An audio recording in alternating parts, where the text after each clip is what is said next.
Hi, I'm Arthur, and this is part 6 in a 20-part series I am doing, covering all the Primarchs in order of their legions, with some fun little stops along the way. Do you need to have seen the other videos to understand this one? No, but it would make me happy. The Primarch of the 7th Legion is Rogal Dorn, and I would be hard-pressed to find anybody who actually dislikes Rogal. Who isn't an Iron Warriors fan, that is. Rogal Dorn is such an interesting character study in terms of the unyielding might of human willpower, as he obviously represents something like that. Rogal Dorn is definitely one of my favorite characters in the whole setting, but I do understand when people come in saying that he is a smidge boring at times, because he is, at least in comparison to some of his other brothers. I mean, look at this dude, you got schizophrenic Batman over here. But counterpoint, I'm gonna be honest with you, I don't think Rogal Dorn is as boring as people say he is, especially in comparison to the other members of the Primarchs. I know a lot of people think he is a stick in the mud, but follow me on this as I do a bit of a deep dive into his backstory, but more so into his psychology as I commit to this whole pseudo-intellectual thing a bit more. So where do we start? Well, for one, like all of his brothers before him and after him, he was sent to some random planet in a far-off galaxy that ended up being a frozen wasteland. This planet was known as Inuit. Inuit was known for being mostly a solid block of ice and barely livable, but due to its unlivable circumstances, it was considered to have some of the hardiest people in the history of the Imperium. Think Vestroia, but with a bit more depression. He was raised by an older gentleman who, unlike other Primarchs, Rogal Dorn didn't see him as a father, more a grandfather figure, which might not seem too relevant, but we will circle back to this a little bit later when I get to my points. I'm going to skip past the normal Primarch affairs because there's only so many times you can convey the sentiment of, and through their tactical might and superior mind, they took control of a large swath of humankind, and then the Emperor showed up because, well, Dorn does that like almost every other Primarch on the list. As a side note, during that affair, it was discovered that there was a thing orbiting around the planet that he was on, which was eventually found out to be a massive starship. Rogal Dorn wanted to claim it for himself and spent many years trying to get it to turn on and become usable, but it never did. Well, not until well after his grandfather's death and so on. Oh, and the so on that I just referred to was actually the Emperor showing up and helping Rogal Dorn turn it on, and Rogal Dorn swearing fealty to the Imperium of Mankind. So there was a bit of a cataclysmically large hand wave, but I digress. This does lead me to the next major part, which is that this starship, the Phalanx, would become Rogal Dorn's more or less home, as well as the chapter and legion home for the Imperial Fists for the foreseeable future, even to the modern day setting. The Phalanx is considered the largest vessel under the Imperium's control, but not created by the Imperium. This leads us more or less to the Great Crusade era of Rogal Dorn's gaslight gatekeep girl boss lifestyle. So let's discuss a few key elements I want to focus in on. So when I said it actually mattered that he was raised by an older gentleman, it actually does matter. See, one thing that not a lot of people talk about is that as you age, especially as you get past your 40s, a common thing people state is your sense of ambition begins to decrease. And I don't think that's inherently a bad thing. I am inherently a very ambitious person, as most people are in their 20s and 30s. But as you get older, you begin to realize that slowing down is actually a good thing for you, and it's time for you to focus on what really matters most rather than some fleeting ambitions to accomplish some life goal. When it comes to living on a planet with scarce resources, as well as being an older man, you realize that striving for exceptionalism is like going out into a snowstorm naked just to prove that you're hard as nails, which I guess there are people that can survive super cold temperatures for long periods of time, but in general, it's not really worth it when you've lived for so long. Someone of an older age is likely going to be passing down this kind of wisdom of no wasted movement, no wasted effort, only work in service to the goals that you have set for yourself, and make sure that your ambition is tempered with wisdom. This is some of the things that a lot of the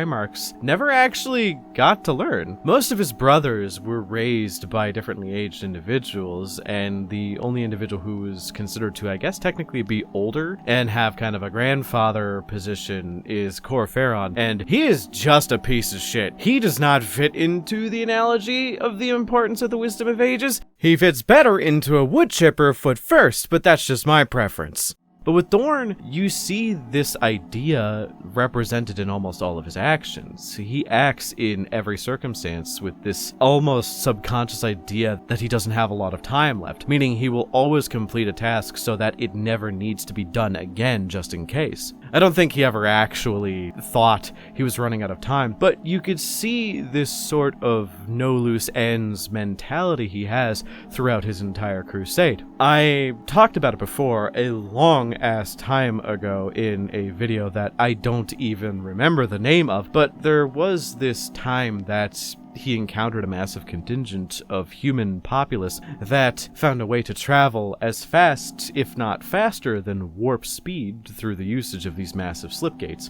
I'm going to go on a brief aside to talk about this instance a little bit more in depth so that you all can understand the point that I'm winding up to, but the idea of Dorn's idea of efficiency and how he reacted to the Capiculu continuum is kind of an interesting cross-section of his personality.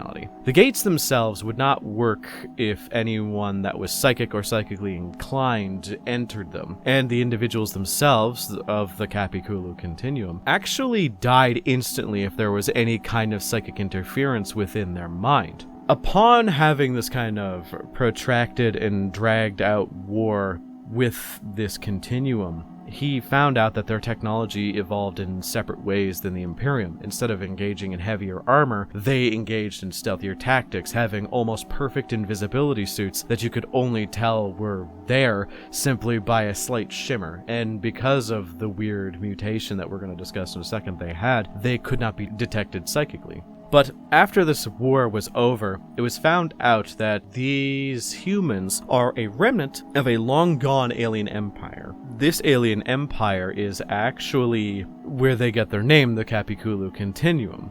They enslaved this small race of humans that had settled on this planet, and to prevent the horrors of Old Night from overtaking the planet, they forcefully edited their genome to implant what looked like living circuitry in their brain. See, there was a dissection scene earlier in the novel that I'm referring to where they looked into one of their brains and found out that there was this wiring that was almost crystalline going throughout their brain, and they thought it was simply implanted at birth. But no, it turns out this weird parasitic living circuitry in their brain was actually from an edited bit of their DNA, and it grew in naturally. And they referred to it simply as the mind bonds, as it was a symbol of their servitude, but since the alien race is dead, it was a symbol of their solidarity now. These mind bonds prevented all psychic activity in human brains from occurring. So, after finding out all this, what did Dorn do when he found out that this was a naturally occurring thing and these were alien gene-edited humans rather than just standard stock humans who evolved on a planet? Oh, he killed every last one of them. As in his words, if they rebelled once, they will rebel again,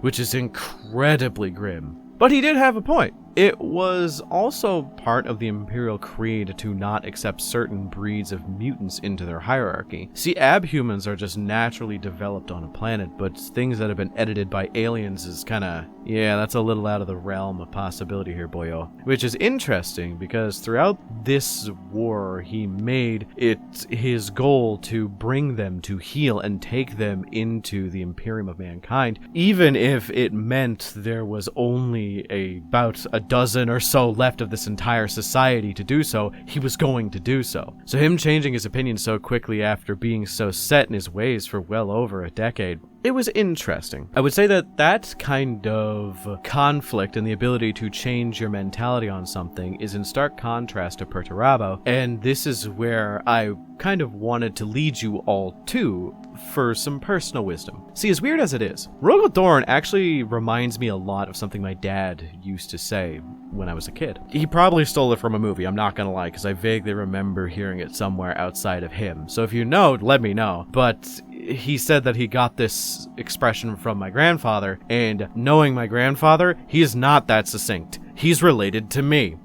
The phrase is, never use steel when iron would suffice. It's basically a cute way of saying work smarter, not harder. Or at least I thought so. See, as a kid, I never really questioned a lot of what my dad would say. My dad is weirdly smart and then weirdly dumb in the same breath. I love him for that. When I only found out that there's a lot more of a deeper meaning to it within the last 5 years as he explained it to me. It's not just work smarter, not harder. It has a lot to do with the fundamental properties of iron and steel. See, in short, steel bends, iron breaks. Both are incredibly durable metals to use in the construction of stuff, but iron is heavy and unbending. It, from a scientific standpoint, is actually brittle. It will not bend. It has absolutely no elasticity. It will simply snap under pressure, but due to its heavy weight and its density, it's actually a very useful tool for certain tasks. Steel, on the other hand, is a lot lighter,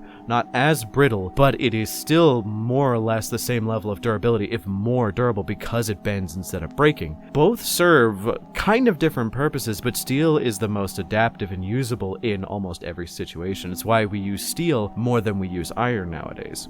But when it comes to people, sometimes having an entirely unyielding personality and sense of tactics is actually the best way to go. Thus, Perturabo's existence. But this is why Rogal Dorn actually exists, because if you look into his philosophy, it's actually pretty openly stated that he will change and adapt his strategy, as well as his general outlook on life, to change around developing news and ideas. See, even though he had difficulty adapting to the idea that his brother Horus was a traitor, he still eventually bent to understand where, when Perturabo was faced with new circumstances that would cause him to have to change his mind, instead of bending, say with Olympia, and realizing that he had to go back and just simply correct things, he broke and said, no more, kill everything. And I find that such a very interesting contrast. As long as the end result is the victory that the Imperium deems that it needs, Rogal Dorn will do whatever he needs to achieve these results, as long as it's reasonable. He bends but never breaks. Meanwhile, Perturabo is unyielding, yes, but because of that, he has adopted this sort of sink-or-swim mentality, which gives him quite a few weaknesses in the long run, as if you sink, well, we kinda saw how that played out, didn't we?